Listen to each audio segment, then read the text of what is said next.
You are playing Deadlock wrong, but let me explain how. Deadlock is the newest agent to be added to Valorant, and her abilities are definitely unique, but throughout the games I've played, I've seen her played incorrectly a ton. So in this video, I'm going to be breaking down the 5 ways I see people playing Deadlock wrong. Let's jump right into this. Deadlock is a brand new sentinel that's meant to have fast deployments and potent util that helps lock down sites. Generally, she has not been as powerful or meta-defining as recent characters like Gecko, but she still definitely sees some play here and there in ranked. So let's talk about some changes you should be making if you decide to play Deadlock, or if you currently do. First off, Deadlock has 2 sonic sensor abilities that detect noise created by enemies and set off concuss fields in front of the sensor. This ability is really interesting in the fact that it has the least powerful activation method of any sentinel util piece, however it has one of the most powerful effects if you get hit by it. In essence, it's the easiest sentinel util piece to avoid getting hit by, but if you do get hit by it, it can mess you up majorly, at least compared to things like being vulnerable or revealed. However, the biggest issue I see with Deadlock is people using her sonic sensors how you'd use a chamber or killjoy alarm bot. People will try and catch enemy movement between areas, and while it can detect people, if they decide to shift walk, it is completely unreliable for that use. It should be used instead to punish actions that require noise,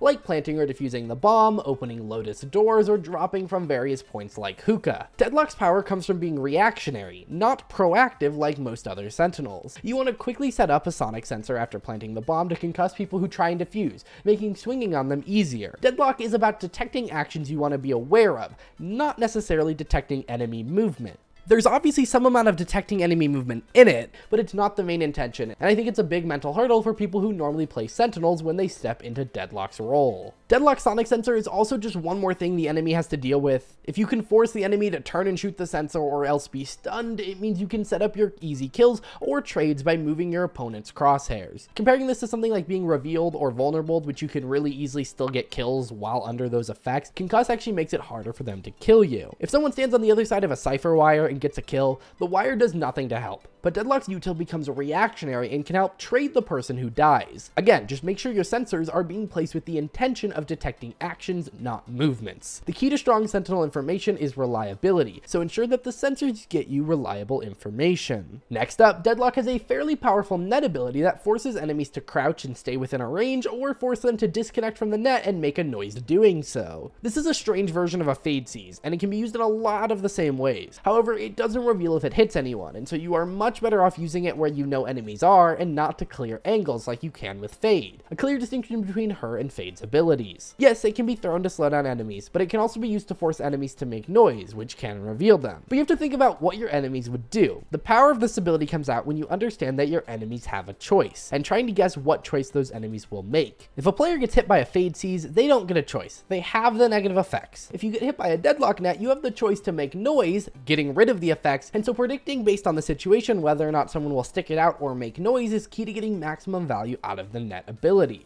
It's a little thing, but just ensuring that the net you throw has a purpose and isn't just util spam is key for an ability that can often do absolutely nothing. If a player isn't caught when the net hits the ground, it doesn't do anything. Unlike a molly, which can still have value even if it deals no damage and hits no players when it lands. It can kind of just act like a wall, where the net has to hit someone. After that, let's talk about the most fun part of Deadlock's kit for a lot of people, her ult. The biggest problem I see with Deadlock's ult is people using it exactly like a Raze ult. They use it to push, or take space, or take a fight. That is a very dualisty approach, and the ability isn't designed to work well in that way, or at least isn't designed to work the best in that way. If you try and use Deadlock's ult like a Raze ult, it'll feel worse almost every time. There's more chance of escape, and the only upside is that it can bounce off of one wall, but you can't multi-kill and people don't instantly die. However, there are 2 key things you can do to take advantage of the ult that cause them to be used in slightly different ways. First, Raze ult is best used in confined spaces with little time to run. Deadlock's ult is better in longer, bigger spaces that are narrow, like hallways, choke points, and more, and can be bounced off walls to fill entire spaces like hookah. Compared to Raze, which only has an explosion at the end of the path,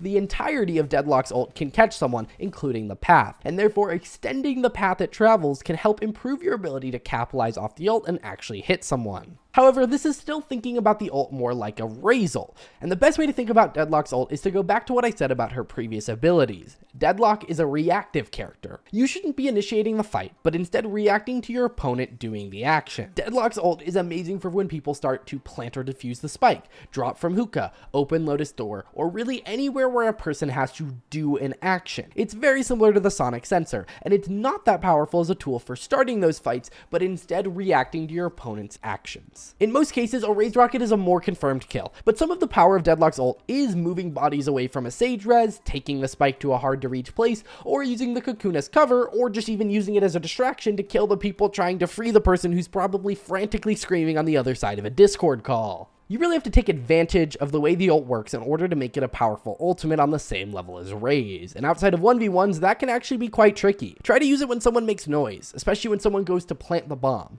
If you get the planter, you can drag the bomb off site and win rounds off of a single ult. I think it's one of the hardest ults to use in the game effectively. Where ultimates like Raze's rocket are really mindless and just really easy to use, I think Deadlock really needs to think and strategize about how to use the ultimate in order to get the most value and make it worth picking the character. And so if you're not wanting to do that, I'd maybe stay away from Deadlock in general. Next up, let's talk about Deadlock's signature ability, her wall. Deadlock's wall is interesting for a lot of reasons. You know, most of Deadlock's abilities are like a weird version of another agent's abilities, and this isn't too dissimilar. Acting similar to a Sage wall, Deadlock can stop enemy movements. However, it doesn't block vision or bullets. It also is deployed like a projectile, and these two things are the things you can abuse to make the ability even more oppressive than a Sage wall. With a Sage wall, your opponents are free to get it down to 1 health and then prep to break the wall and be able to be fired upon.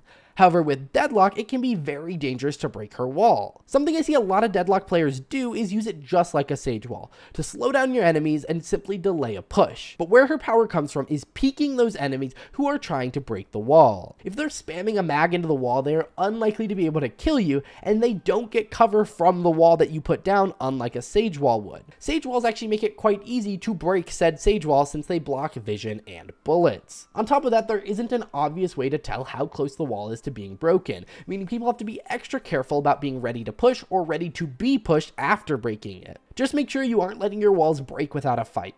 It takes a lot of bullets, and making sure people aren't knifing the wall or getting to break it for free is really important to allowing you to use your util effectively. However, a wall that blocks vision can also be very powerful, so try coordinating with your controller to throw a wall into a smoke to create a Sage wall in those moments where Sage walls are really powerful. Especially if your opponent doesn't know it's there, a Deadlock wall in a smoke can waste util, and it can be very hard to push into. Overall, just making sure you play off your wall instead of using it like an idle stall is key to getting maximum value. Alrighty, finally, Deadlock is often played wrong from the very start, just by locking her in. People who are locking in Deadlock in place of a team's Killjoy, Cypher, or maybe even Chamber are looking at the character from the wrong lens. Yes, she can do some of what those characters do, but she's much better suited to replace a Sage on a team as a character who has stall potential but not the best info gathering abilities. Now, there's a balance. She does have more info than Sage with 2 sonic sensors, but again, you should not use her abilities in the same way you use Killjoys or Cyphers. You're detecting actions, not movements. And I think Deadlock is really awesome as a secondary sentinel. The issue is the current meta isn't leaning towards running 2,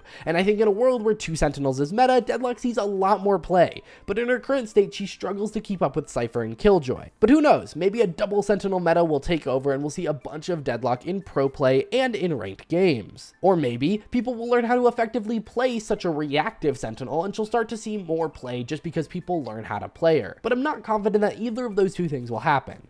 However, she still is a ton of fun to play, and if you decide to play her, make sure you think about your abilities and use some of these tips and tricks that I've talked about before. If you enjoyed this video and want to see more You Are Playing This Character Wrong videos, but over a different agent, let me know in the comments which agent you want me to do next. And if you want to see more content right now, check out this video where I break down how you're playing Gecko wrong, and this video where I talk about how pros are playing Bind. I will see you guys in the next one. Bye.